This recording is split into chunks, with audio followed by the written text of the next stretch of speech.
Good afternoon, everybody. Welcome to the Mind and Body Show. I am here with John, my co-host, and we are I don't know. I Thought I'd was do gonna something say different. your arms don't fit into the screen. They did that Like time. I obviously need to all you saw was this. back up here. There you go. Much better. Much better. Um Sorry, I threw you off. for those just listening to the audio version, he tried to flex, but you couldn't tell. What do you mean tried? You're saying I failed? Oh You man. couldn't tell via the video. Oh, I see. Yes. Anyways, so we are looping in to bring you the third of our 4 episode series on hypertrophy. So today we're going to talk about the science behind load, tempo, exercise selection, and kind of just boil everything down for you guys. We have taken loads of information and tried to simplify it. There's so much to read out there. There's so much science. There's so many big words. So we're here to kind of just bring you the straight facts and make it easy to digest and make it easy for you to either pick a program or know what to take into the gym for yourself. So what we're going to be doing is um, I lost my page. Talking about understanding techniques and targeted muscle growth and things like that. So, John, why don't you start us off with talking about load and repetition and what that looks like for being able to build muscle effectively? Yes. So we're going to jump into muscle building, and I know like what we're trying to do with this series is kind of like we're talking about building muscle. We made distinctions before between strength, muscle building, and endurance, like muscular endurance. Right. And so we're really trying to get at like, and a lot of times people blur those categories. We were trying to make that clear. And we talked about, we started diving more into like, how do you actually build muscle? We're continuing this conversation with, want to talk about like load. We want to talk about tempo. We want to talk about exercise selection in that conversation. But I just want to keep bringing us back to like the fundamentals for building muscle. But before I get into that, I just want to like, for people that are listening in and they just want to kind of get to know us, who we are, and all those type of things. I'm just curious when it comes to your pursuit of muscle building, what are you doing right now, Amber? When it comes to building muscle, like what's some of your focus? What are you trying to focus on? Are you doing physique right now with your training? What's your thoughts? Yeah. So I actually just started a new program. So I ran a half marathon last week. And Way to so go, by the way. thank you. So for several months prior to today, I had a very cardio focused, lean muscle build, mobility focused programming. Now, this week, my next goal, which I'm not going to be revealing just yet, has dictated me towards a more hypertrophy based workout. So, to get myself eased back into muscle building from a cardio base, I have myself doing a lot of full body workouts. So, I have a 4-day regimen of full body workouts laid out for myself right now, where I'm hitting an upper and a lower muscle group every single time I'm going into the gym. And my focus is reps of 12 to 15, 3 to 4 sets, unless it's a compound movement such as squats. That I'm doing sets of 5, mostly because I lift fairly heavy on those ones. So I have to have several warm-up sets. So I'll do 1 to 2 warm-up sets on things like squats and deadlifts, and then go into my actual work. So that's kind of where I'm at right now. This particular program that I wrote, I'll probably follow for about 6 weeks. And then I'm going to kind of give it a metamorphosis of sorts and advance it a little bit more, and kind of switch up my exercises, some of the exercises, not all of them. And when we talk about exercise variation, I'll go into why I don't switch up my exercises, but every 6 to 8 weeks. So that's kind of where I'm at right now. That's really cool. That's awesome. So like what I'm doing right now, and I'll get into the science of like like why I'm doing some of this, but I'm doing um basically 5 to 6 workouts a week, but they're all full body. And so I'm working legs every single day, Hmm. and I'm really enjoying that. And sometimes, like with working legs every day, I'm doing less volume, but Right. it's just forcing me to like train them more often. And I'm finding that I'm getting more overall volume, which is a great driver for overall growth. Right. And it also it also helps me because I don't like just leg day. I like being able to put it with something different. Makes it more Yeah. interesting instead of like I'm going to die day, type of thing. And I do like training legs hard. And once I actually get started in leg day, I'm like, yes, I'm in the trenches. But I'm kind of like, you guys know how it is. When you show up, you're like, oh, this is going to be so hard. I'm going to feel like throwing up. Yeah. But Yeah. doing it every day actually has, like, when I'm doing like one or two, sometimes it's a little heavier on leg day, on a certain day, so I might have 3 exercises for legs, but I push really, really hard on them. But I'm not Yes. taking like hours and hours and hours doing it. It's just like, okay, here I'm going to do legs, and then I'm going to be moving to upper body. And my upper body routine is actually focused on, I call it the like action figure routine. Okay. Oh, it's where you're really focusing on like arms and shoulders.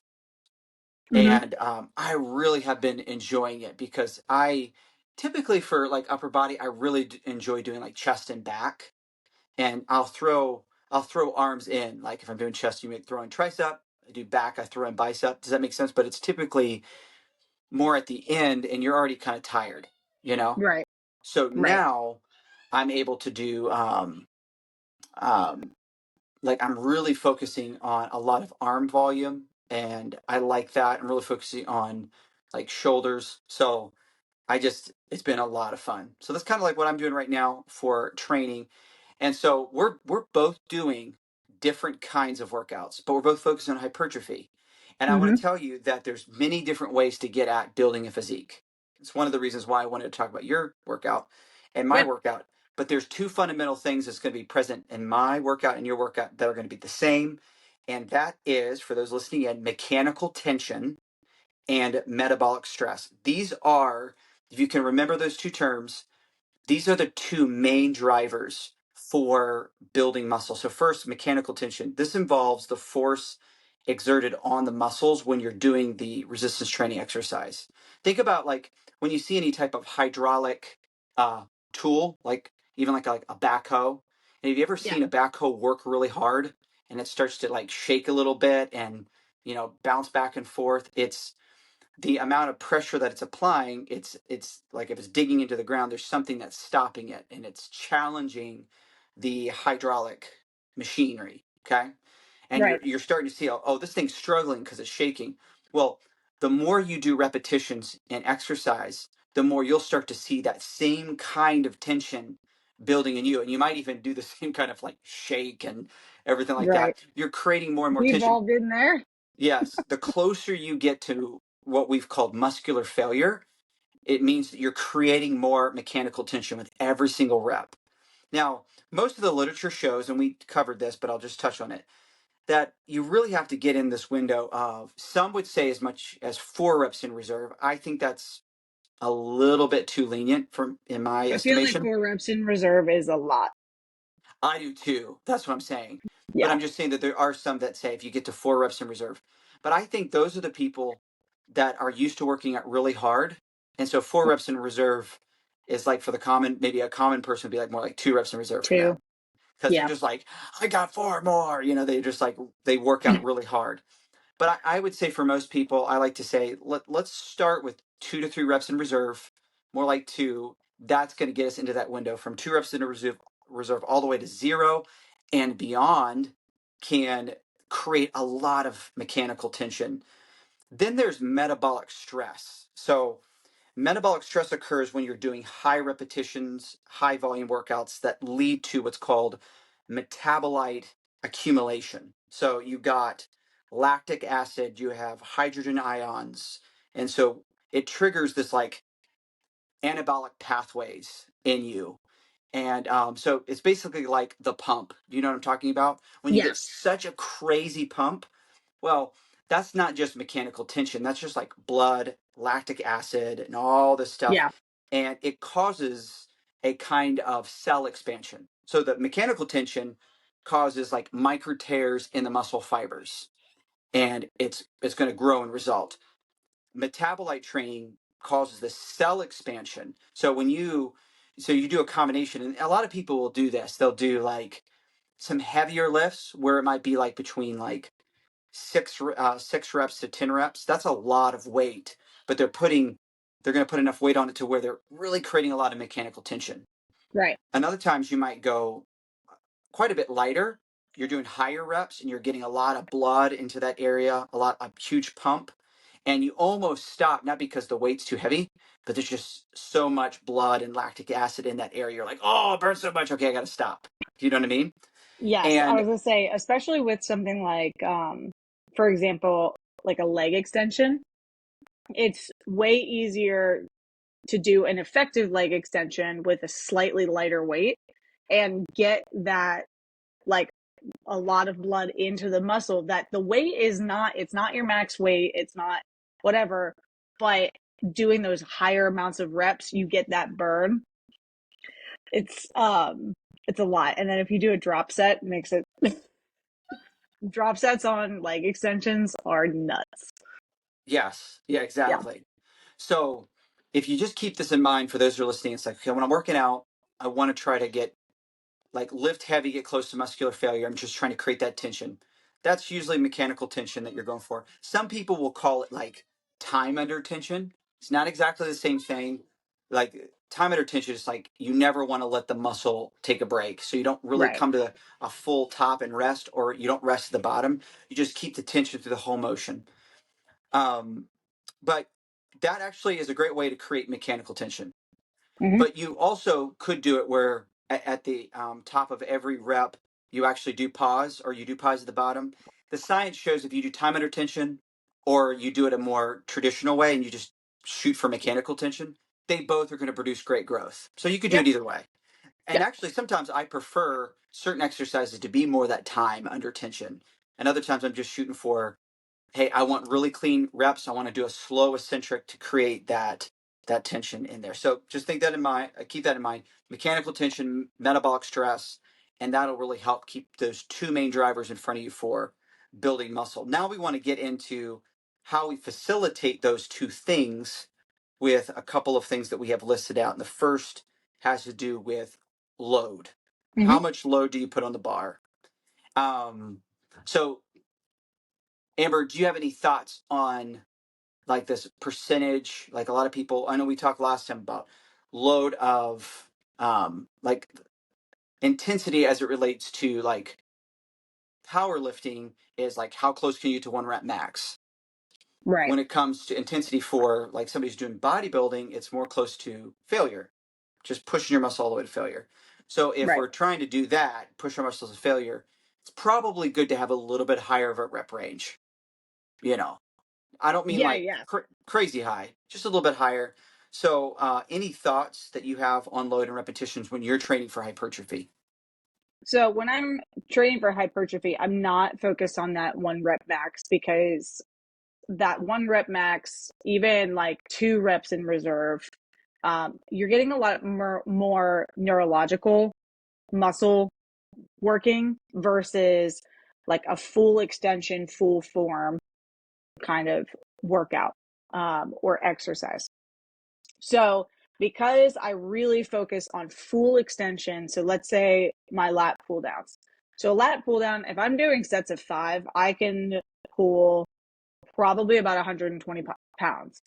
Um, Now, if I'm going for full extension, really stretching that muscle out, getting my optimal range of motion, and wanting to get that bar all the way down to my chest effectively for every single rep. And right now, I'm training lat pull downs at reps of 12 to 15. I'm going to have to cut that load significantly. So I pretty much cut it down to I do between 80 and 85 pounds to be able to effectively get that full range of motion. So I'm kind of hitting like that 75-ish% of the weight. Um, and for a lot of people, like doing the percentages is just a lot. Sometimes just messing around with and figuring out. I started with 70 pounds and I got to the end of my 15 reps and I was like, okay, Yeah. I have way too many reps in reserve. I probably had another 4 or 5 reps in reserve. So I knew, okay, let's take it up another 10 pounds, try again. And now I have that data. I track my weights, which is something for our listeners I really, really encourage. And I'm more so, I know a lot of men track their weights, but women don't. Um, and I know this because I've worked with so many that unless I have them tracking, they're kind of just like, oh, yeah, I think I did 15 pounds, kind of thing. I'm like, no, no, track, because then the next time that you're going back, you know what weight to start with. And you can Yes. you're either there or you can advance a little bit. Um, so yeah, so I'm about that 75% to get that full range of motion, higher Yeah. rep range for hypertrophy. Um, You brought up a and really good point. Do you yeah, mind if I interject? yeah, You brought up a really good point. Like percentages for most exercises are not helpful yeah, because even though I might say, generally speaking, like, hey, between 60 and 85% of your 1 rep max is a great range for hypertrophy. Like it's yeah, great.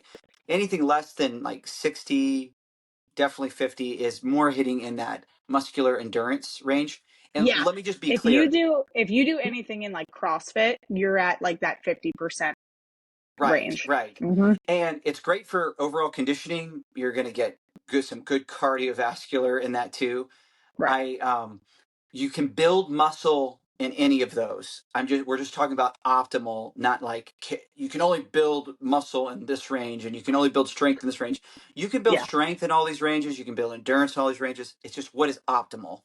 And for hypertrophy, most say between 60 and 85%. But here's the problem with percentages. Like who does a 1 rep max on lat pull downs? Yeah. Oh, you want to Why? see I my was gonna say, why one are rep you like, max? Look at me. Oh, it's like who yeah, bro lifts that? It's like yeah. no. Or who's doing like 1 rep maxes on leg extensions? Watch me do my 1 rep. Oh, I just I blew was my gonna say knee out. I was gonna say if you're doing a 1 rep mac on a leg extension, you are definitely gonna blow a knee.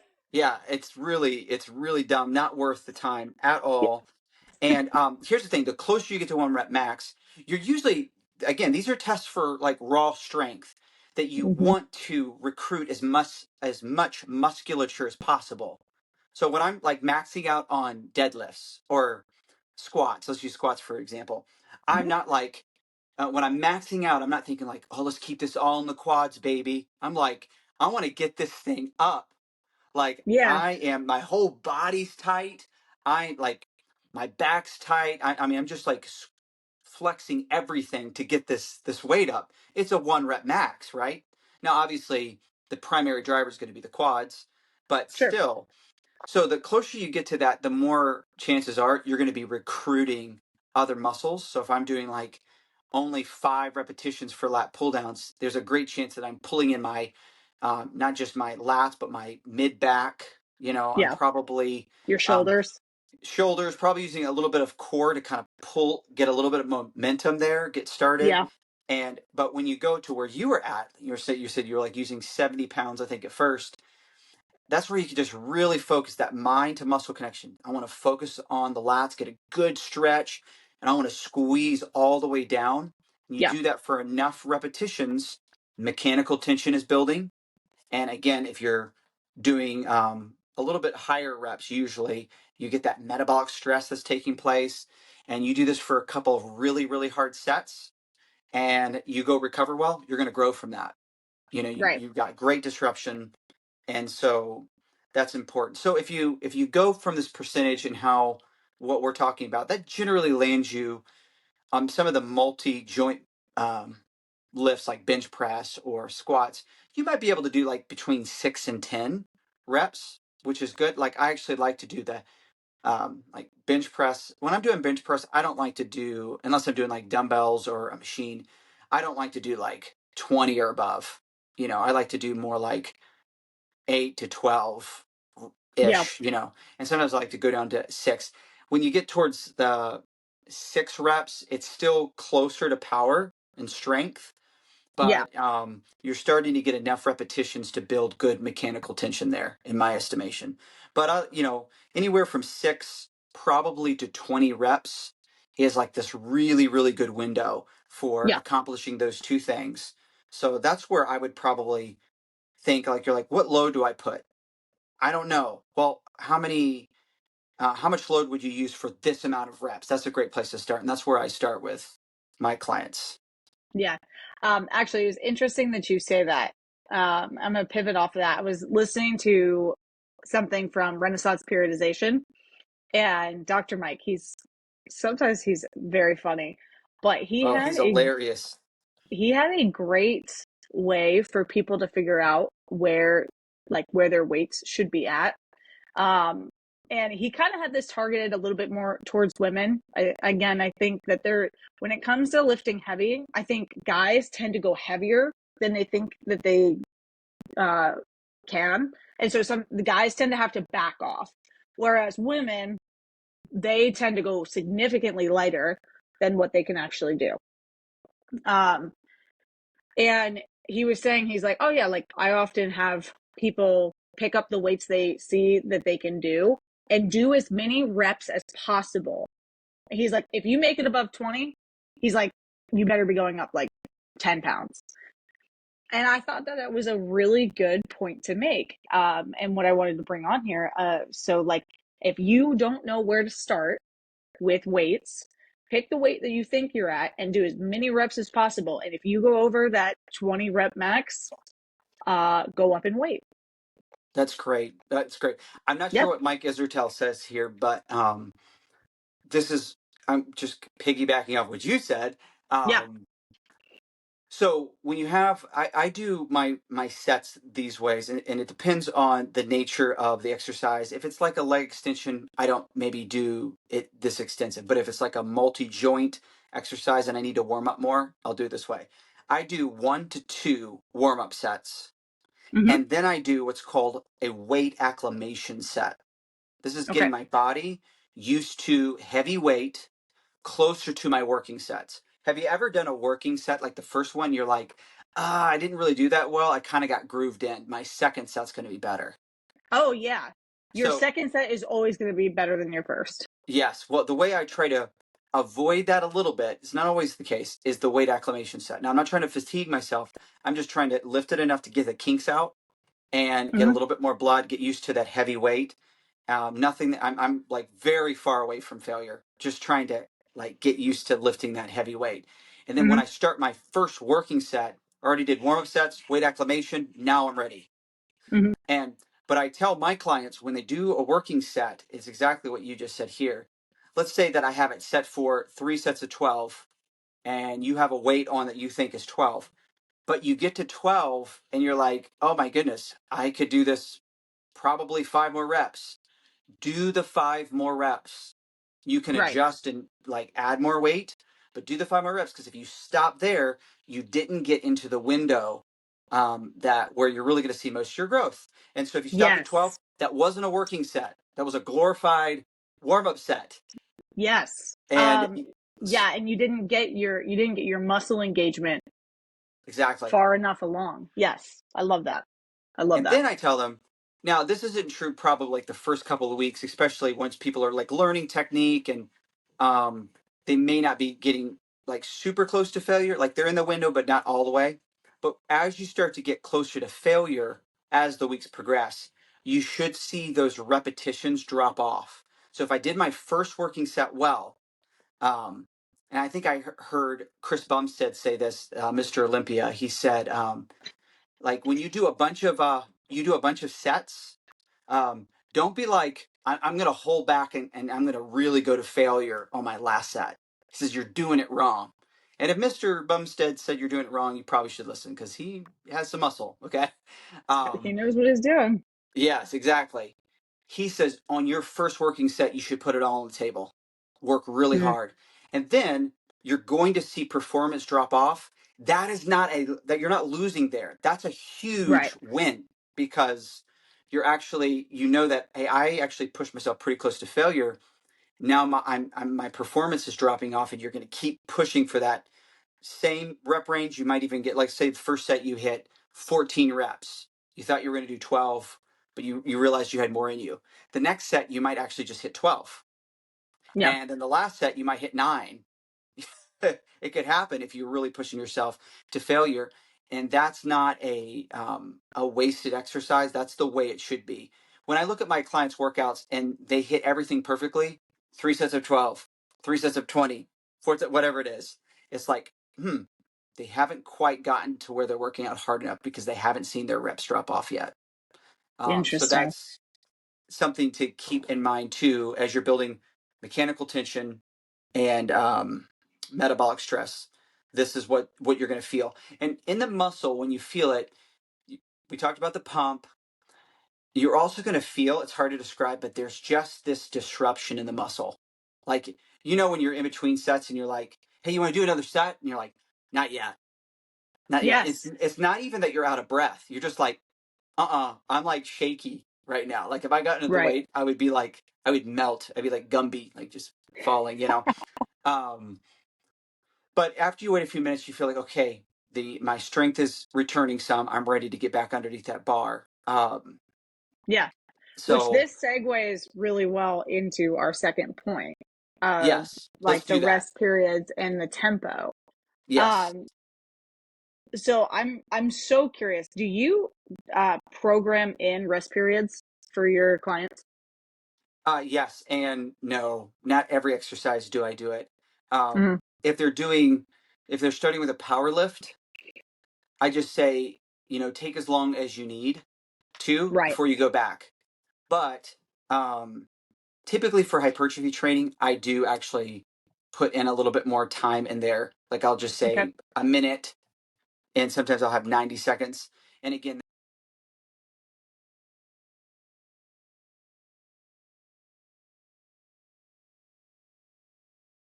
No, no, you're good. oh, good.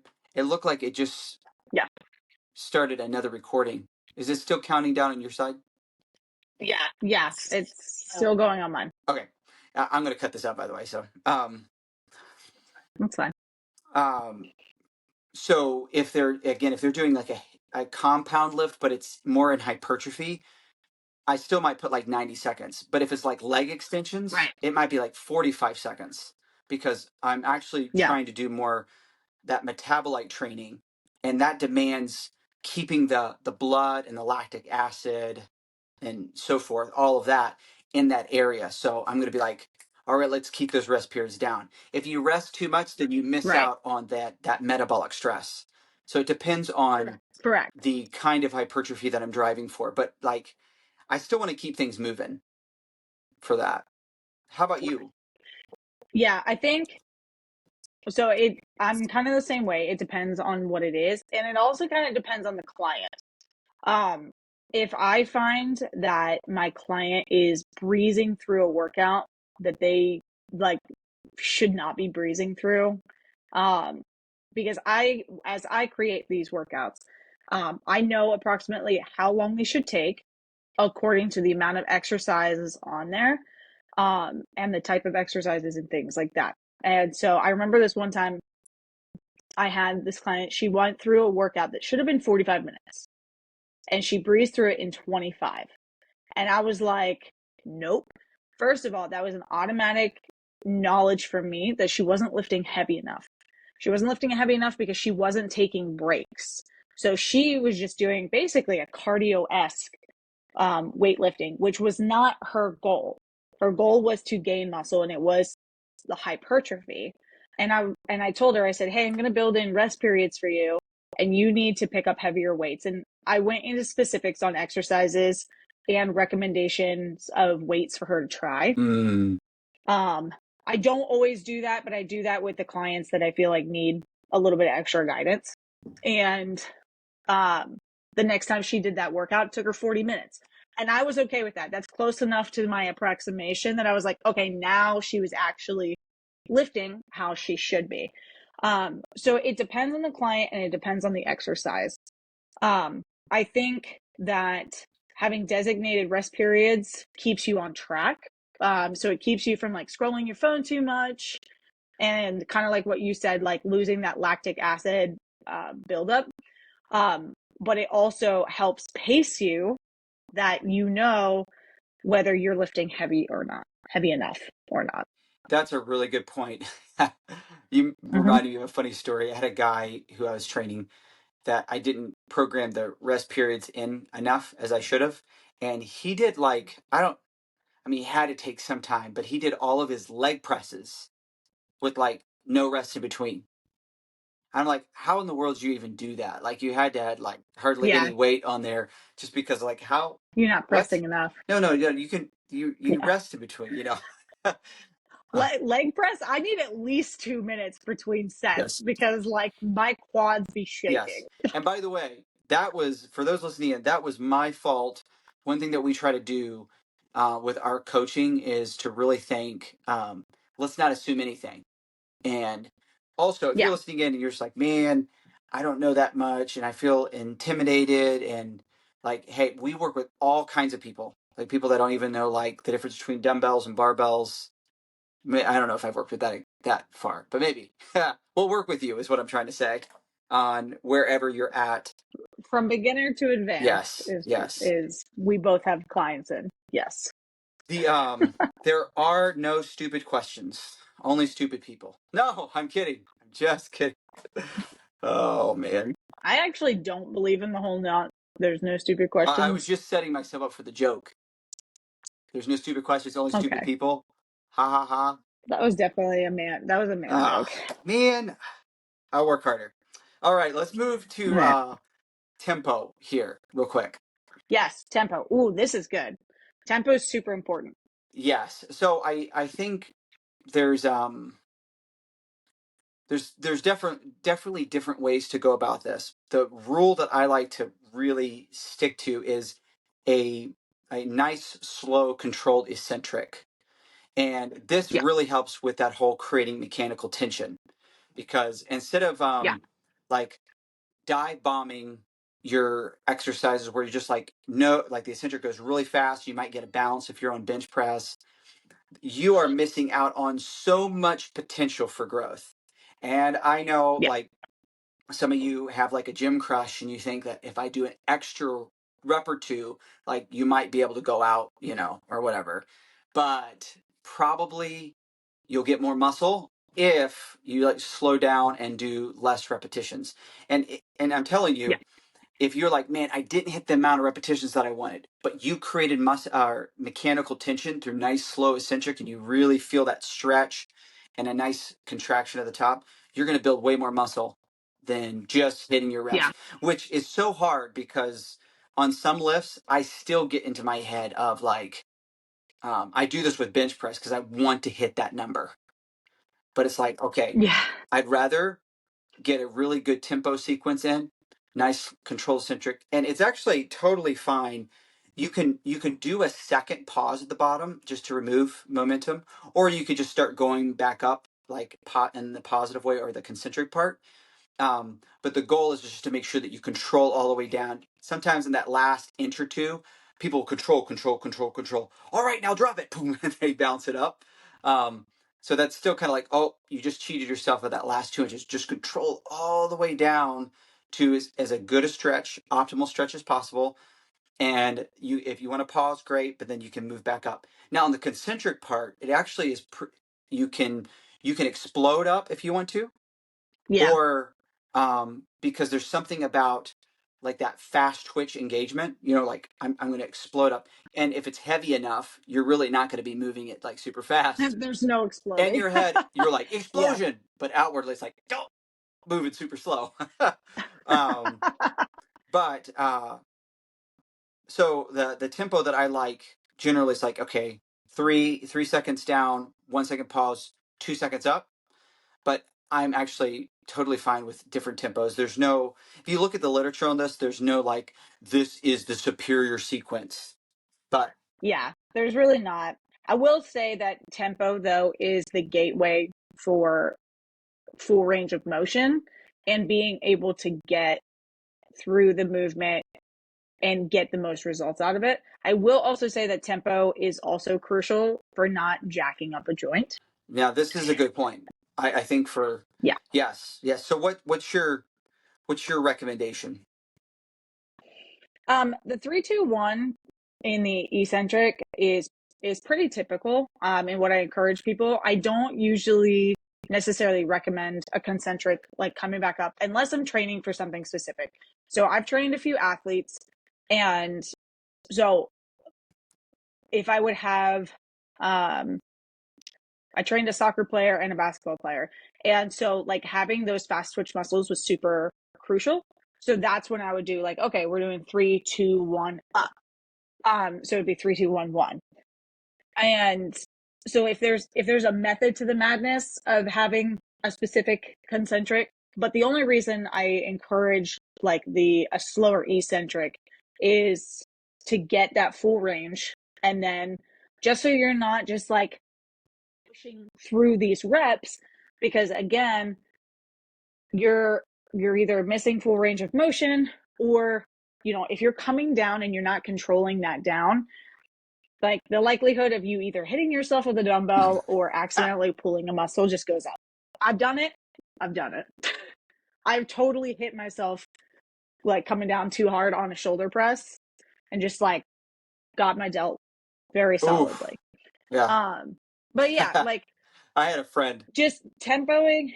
Go ahead. No, I had a friend who was doing dumbbell bench. This was like in high school, and it was just a cascade of bad events. Like he went up too fast, and so the dumbbell started Oh, going and across. wiggled. So Yeah. he was going up, and it went, oh no, and the dumbbell came and hit him on this side, which made this arm go this way too, and then he hit himself in the face with the other dumbbell, and because he did that, he lost his balance and he rolled off the bench. And we did the most incredible edifying thing, and we laughed at him because it's like Wow. my friend's name is Kyle, and we're like, Kyle, what in the world? He was lifting too heavy, but also it was a speed Also, issue, and luckily yeah, I was a young teenage boy who probably recovered fine, after he got out of the yeah. hospital. But like a 45-year-old is not going to recover as quickly. Yes, he didn't go to the hospital. All my jokes are not landing That's today. good. I should stop. Somebody will laugh. So, thank you, Somebody will laugh. online person. You're my best friend. I appreciate that. Like it. Um, All right, so let's loop into our last point, talking about variation. oh, I had a question about tempo because And somebody's going to ask this. Um, oh, okay, go ahead. your tempo. I think we're talking about tempo just a bit differently. So, Okay. and my understanding of tempo, like each one of those numbers represents. So, the first number represents the eccentric, so 3. The second number is the isometric, and then the next one is the concentric, and then you have a fourth Hmm. number which could be the isometric at the resting spot at the At the top. top. So when I talk tempo, so that's a good point of putting out. I don't normally, I've never trained to count the isometric. I've always just done eccentric to So when you concentric said in three, one two, smooth one, you're talking pattern. about 3 seconds down. 3 seconds down. Okay, because I was in my Yep. head. Could you not now know how my head was like? What three, Yeah. two, But 2 seconds eccentric or isometric? 1 sec. I was thrown off there for a second, but no, you're good. Yeah, no. 3-2-1 in the movement, and then 1-2 up or 1 up. But that is a good point that without clarification, you do have those two different ways of training. And I think it really just, there's no right or wrong on oh that one. yeah, It just yeah. depends on who you're working with, and what your preferred Right, method is. right. No, I think I Hmm. picked up on it's like, oh, you're just using a different metric for tempo, which is totally legit. Yep. Um, but I my head was like 2 seconds for the isomet. Wait a second, she's talking about something different. You the way you were calculating it, so that made sense. But I'm sure somebody Yeah. listening in, if they were thinking the same metric that I was, they'd be like, that we weren't talking exactly the same way. So that helped clear that up for sure. Okay, Good. so let's hit on this last thing that we're going to deal with. And it really comes down to Yeah. exercise selection and variation. Now, I'm going to tell you Yeah. something. A lot of people, like, that we're so entertainment based that we're just like, Yes. I'm bored. I want to do something different. Now, listen, I get it. And we as trainers, Yeah. we know this. We kind of like, we have to take somebody from where they're at to where they need to go. So if somebody is not doing some exercise is better than none. So if I need to change someone's Right. exercises up every like 4 to 6 weeks, I'll do that if it keeps them in the Yeah. gym. I'm like, great, okay. But you need to hear this. And if you have a trainer and you're like, I'm kind of bored, they've had me on the same basic exercises for 8 weeks, it's really good to know that the way that you progress the most is not by muscle confusion. By the way, that's really not a thing. Muscle confusion Muscle is confusion. not Yeah. science. It's not a It was thing. like a whole like P90X. Sorry, Tony Horton, right? Whatever his last name is. Yeah. Um, Tony Horton. Great guy. He has a lot of great content, but this whole muscle confusion was only a marketing ploy. It just sounded really cool. Well, it was also like a non-scientific early 2000s uh theory. Yeah. It was the theory. Yes. Fair enough. And it was debunked. Yes. Yeah. Exactly. So now we are going to talk about like strategic variations here in just a second, but generally Yeah. speaking, um, if an exercise feels good, like in other words, your joints feel good with it, you're the exercise is targeting the muscle that you're trying to hit, um, Yeah. and you're able to still make progression on it, then there's no really good reason to make the change yet. Now, eventually, Right. if you have an exercise and you just can't improve upon it, like you've tried to either Mm, go up in weight, go up in reps, and you're just stuck, you've hit a plateau, you're it's a stuck. great time to say, okay, I'm going to rotate this off. I'll come back to it. And more chances than not, if you give it Hmm. like a couple weeks off or maybe even a couple months, you come back to it. Once you get used to the exercise again, you might break through that previous barrier and get to the next level. Yeah. Um, if you're doing an exercise, So oh, real go ahead. real Yeah. quick. So let's talk about what that looks like real quick. Like, let's just give an example. Let's see. We kind of already used squats, so let's use deadlift. Um, so you're deadlifting. You get to a point that you're stuck on weight. You're stuck on rep range, and you just like can't get heavier. So you do need to rotate off. However, let's say that one of the reasons that you can't get past that rep range is because you're having low back issues. So as you're rotating, you're going to rotate that deadlift off of your um, circuit, and you're going to focus on what what might be the reason that you are not advancing. So in this case, you having back issues.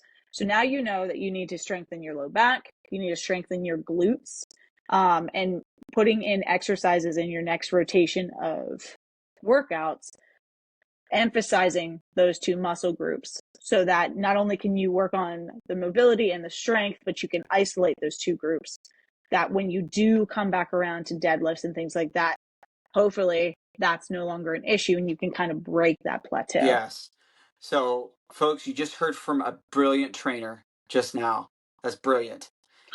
So you're talking about hitting those Trained over 100 people, so we learned something along the way. um, hitting on those underlying systems, secondary Yeah, muscles. So like on bench press, if you hit that plateau, it might be like you just need to get stronger triceps. Um, you yeah. might Or you actually need stronger shoulders. shoulders is huge, and also just being able to Mm-hmm. like really brace the back well, getting those shoulder blades Yeah, um, pinched back in a way, tucked back, nice tight back when you're doing bench press with your chest raised. Just learning that motion. But some people have like their rotator cuff muscles or muscles around the rotator cuff are just not trained well. So when you're doing bench press, everything that's like supporting you is on the back end, back of the shoulders, your rear yeah, delts, and your rhomboids, so on and so forth. Even having like actually strong traps could make a difference. So you want to think yeah. about muscles that are affected in that movement that you might put some special training on. And there's many Hmm. ways of going about it. Sometimes too, if you don't have like pain related issues, it might be going from conventional deadlift to like actually switching up doing sumo deadlift for a little bit of time. That can actually Yeah. just a slight variation. Like I went from I was kind of stale at one time when I was doing wide grip lat pull downs. So the next meso, I did close grip lat pull downs. And that was just enough variation to kind of break me through like a plateau. Same muscle, Hmm. just a different variation.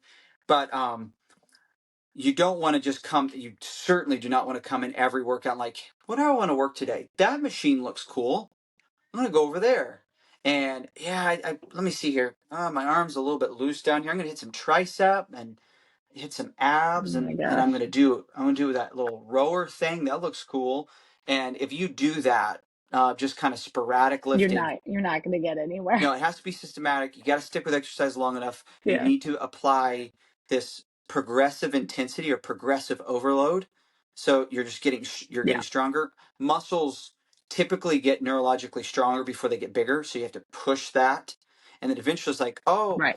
um, it's like your muscles are communicating like they keep challenging these muscles. We can't get any stronger, so we have to get bigger. And so that's hypertrophy. Muscles get bigger after some time. And then and it's great to actually oscillate between like a kind of a strength training mode and then a hypertrophy mode. Back to strength training, back to hypertrophy. You could do that. I don't mean like in one meso. I mean like you might do several mesocycles of hypertrophy and then several Right. mesos of strength. But here's the truth: even if you just always did hypertrophy with a good progressive overload, you're going to get stronger. But at the right times, you're going to change out exercises. Here's another thing I want to talk about variation though. Um, there is a lot of dogma sometimes like if you're going to get this muscle big you have to do this exercise, and most of the time that is just a bunch of trash. It really Yeah. is. Like, you don't have to do bench press, squat, or deadlift. Probably going to do a variation of Nope. something like that because you're going to do hinge, you're going to do a kind of squat motion, you're going to do a kind of a press motion. But I'm talking about the conventional barbell, bench press, deadlift, Yeah. squat. You don't have to do really or any of those to actually build an amazing, strong physique. And Yeah. and for me, I remember hearing early on, it's like you're never gonna get big legs unless you squat really heavy. Well, I have long legs, and I'm like, I am trying to get these things to grow. I'm trying to get these baby quads to do something. But when I've seen the most growth is actually when I rotated squats off and I did stuff more like leg press because I was able to get a really good connection between my mind and my quads. When I do squats, And there's more isolation yes, in leg and press. my Yeah. biomechanics, and I've said this before, but I think it's so important to me. I'll say it again that if you have you from your hip to your knee, if that's really long, and you have a short torso, when you go down into the squat, it also has to do with your knees to your ankles too, the length there. But if you generally have really long legs and a short torso, when you do a squat, there's no way biomechanically that you can stay really upright, and you're going to actually lean Yeah. forward. There's a slight hinge And forward to some keep people say you're balance. doing the squat wrong because you're leaning too far forward. Not necessarily. It depends on your biomechanics. I was Um, Yeah, I was gonna say they don't know what they're talking about. and so that's me. I'm cursed. I'm cursed on that way because I tend to lean a little bit more forward. I have to work on my form with that too. But when I do squats, I definitely feel it in my glutes and hamstrings much more than my quads. It's just the way that I'm built. But if I do hack squats or even Smith machine squats or leg presses, I feel it so much more in the quads because I can create much more knee flexion. Um, Yes. but you have to be willing to throw aside dogma on like this is the best exercise, and you find what exercises works best for you with your biomechanics to hit the target muscle. And that's a little bit of trial and error. You just have to work Yeah. on it, and you can get there. You're smiling. Yeah. You're laughing at me. No, I was just thinking about like so my biomechanics are very similar to yours. I have a shorter torso, longer legs. And I was just thinking the other day I did um leg press And it's pretty rare when I do a squat that like my quads are shaking by the end of it. Like, um, it's kind of just like a whole body fatigue, and usually my core fatigues before anything else. But with leg press, it's like by my third set, my quads are literally just like, Yes. I've been doing my gym right now has belt squats, and oh, it's cool, my favorite like quad exercise right now. nice. Like I haven't I haven't been at a gym with one of those in a have you ever long tried time. belt squats? Yes. I'm serious. Like it creates so much crazy pain in my quads, and I'm Yeah. actually like I love it because um, I don't feel any tension like in my upper back or trying to get this like making sure that I'm going down right with good form.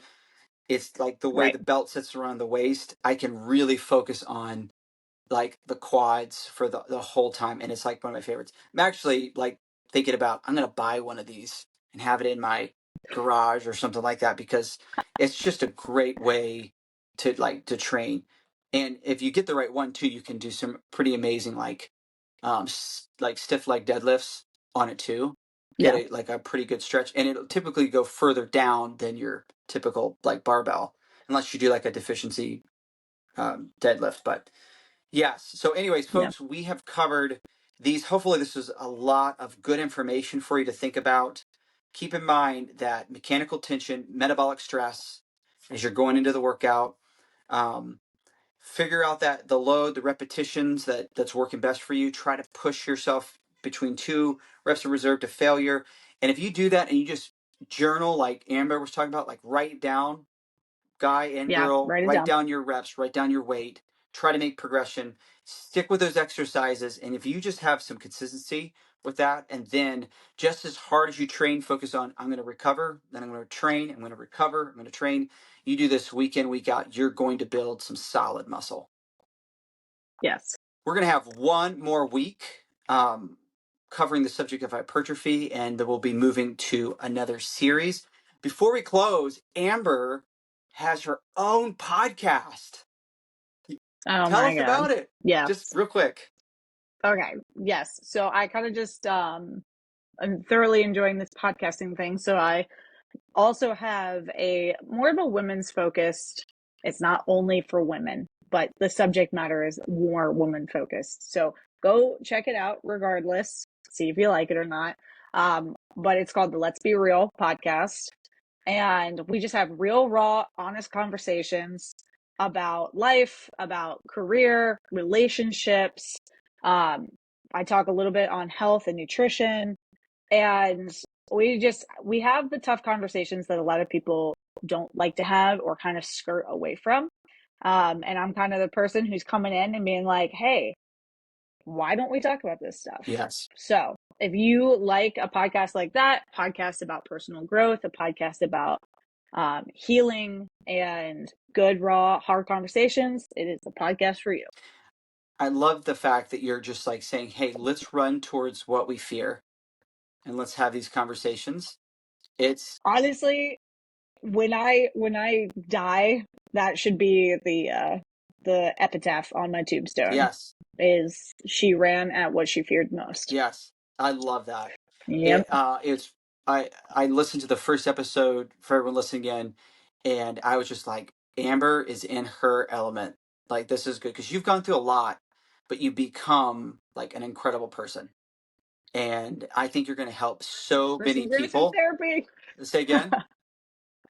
Said personal growth and therapy. Yes, yeah, I hear you. Well, it goes for all of us for sure.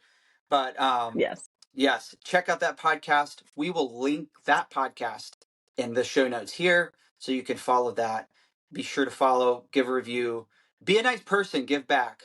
I'm just kidding. Well, I'm not Yeah. actually. Do it. No, being Ah, 100% serious. This helps our ratings. This helps get our message out there, and helps people find us easier on podcasts. So please leave a review, share it on your social media, share it with a friend. yes. Thank you guys so much. Have a great day and go lift. See ya. Have a great one.